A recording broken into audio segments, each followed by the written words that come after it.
तो दोस्तों आज हम लोग इस वीडियो में बात करेंगे कि आप लोग अपनी मंथली पेमेंट रिपोर्ट को कैसे निकाल सकते हो। अब दोस्तों सबसे फर्स्ट हम ये बता देते हैं कि मंथली रिपोर्ट होती क्या है।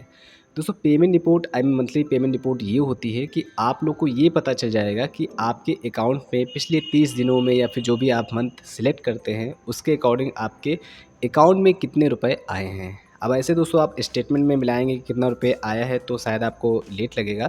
लेकिन अगर दोस्तों आप पेमेंट रिपोर्ट में जाने के बाद अगर इस ऑप्शन का यूज़ करते हैं तो आपको एग्जैक्टली पता चल जाएगा कि आपको पिछले मंथ में कितना रुपया आपको मिला है, आपके अकाउंट में कितने रुपए आए हैं।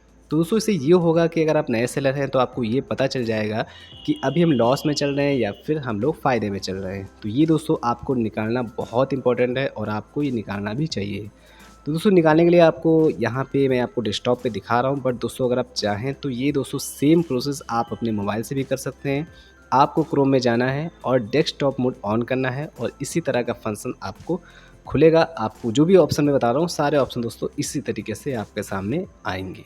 तो यहाँ पे दोस्तों इस तरह का डैशबोर्ड होगा। तो दोस्तों यहाँ पे आपको एक ऑप्शन मिलेगा जो कि आपको यहाँ पे जब भी आप डैशबोर्ड में लॉगिन हो जाएंगे, यहाँ पे पेमेंट वाले ऑप्शन में आना है आपको।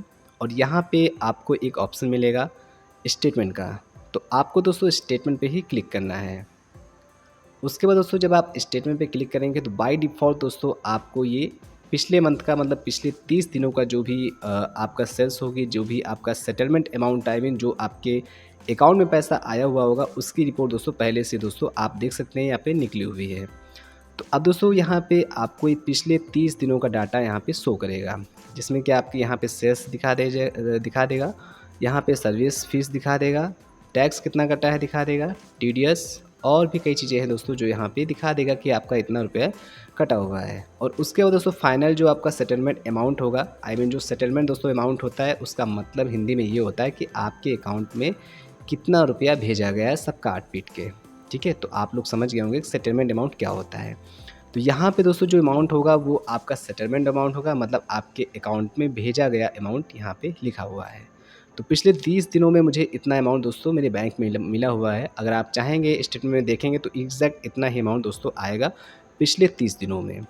तो इस तरीके से दोस्तों आप रिपोर्ट को निकाल सकते हैं मंथली। अगर मैं यहाँ पे अगर मैं कोई दूसरी डेट सेलेक्ट करना चाहूँ तो यहाँ पे अगर आएंगे, यहाँ पे एक बॉक्स दोस्तों मिलेगा आपको।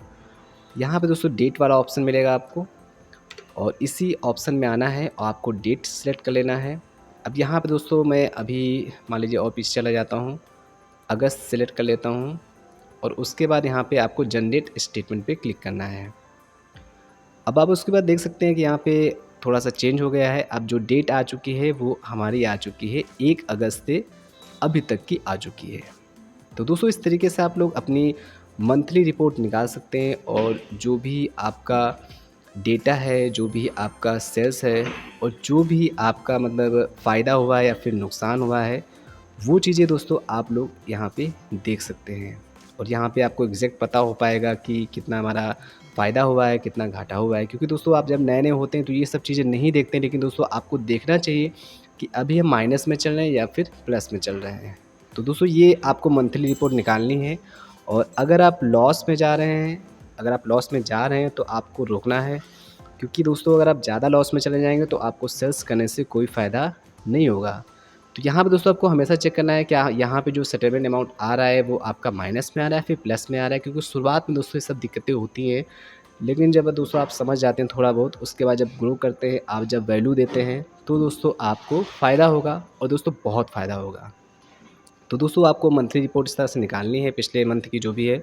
और एक डाटा लेना है दोस्तों, आपको परचेज़ भी मतलब एक उसमें बनाना है, एक्सेल में बना लीजिए, किसी में बना लीजिए या फिर लिख लीजिए बुक में कि हमने इतना परचेज़ किया है पिछले मंथ में इतना। और मुझे पिछले मंथ का ये डाटा निकाल लेना है कि भैया हमको पिछले मंथ में इतना पेमेंट आया है। तो उससे दोस्तों आप कैलकुलेट कर पाएंगे कि एक्चुअल में हमें लॉस हो रहा है या फिर फ़ायदा हो रहा है। ठीक है, तो इस तरीके से दोस्तों अगर आप चलेंगे तो मुझे लगता है ज़्यादा दूर तक जाएँगे और आपका नुकसान भी कम होगा। तो आई होप दोस्तों आप लोग समझ गए होंगे। और अगर दोस्तों आपको कुछ रिपोर्ट निकालने में कोई दिक्कत आ रही है या फिर दोस्तों आपका कोई और भी सवाल हो, कोई इससे फ्लिपकार्ट सेलर से रिलेटेड कोई भी और भी पर्पस हो, कोई भी और भी आपके मन में कोई क्वेश्चन हो, तो आप मुझे दोस्तों बेफ़िक्र होके बोल सकते हैं और मैं आपके कमेंट का उत्तर ज़रूर दूँगा। तो यहाँ पे दोस्तों आप इसको डाउनलोड भी कर सकते हैं। अगर मैं इस रिपोर्ट को चाहूँ तो यहाँ पे डाउनलोड ऑप्शन है रहेगा। इसी पे हम लोग क्लिक करेंगे तो ये जो रिपोर्ट है दोस्तों पीडीएफ में डाउनलोड हो जाएगी। अब मैं इसको ओपन कर लेता हूँ। अब आप देख सकते हैं दोस्तों ये जो है अमाउंट, ये पीडीएफ में डाउनलोड हो चुकी है और यहाँ पे सारे कुछ यहाँ पे आ चुका है, आप लोग देख सकते हैं। आप बिल किसी को दिखाना चाहें दोस्तों दिखा सकते हैं, मतलब सारी चीज़ दोस्तों यहाँ पे फैसिलिटी हैं, आपको बस निकालना आना चाहिए। तो आईजीएसटी, एसजीएसटी जो भी चीज़ें हैं वो दोस्तों आपको यहाँ पे टोटल वैल्यू यहाँ पे दिखा देगा, क्या-क्या आपका कटा है, किसमें कटा है, क्या चीज़ें हैं, आप एग्ज़ैक्ट दोस्तों इसमें समझ पाएँगे।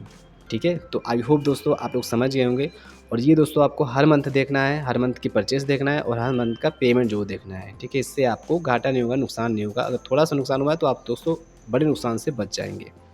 तो आई होप दोस्तों आपको समझ में आई होगी बात कि कैसे रिपोर्ट को हम लोग निकालते हैं। और थैंक्स फॉर वॉचिंग दोस्तों। आपका कोई क्वेश्चन हो आप कमेंट बॉक्स में ज़रूर लिख सकते हैं।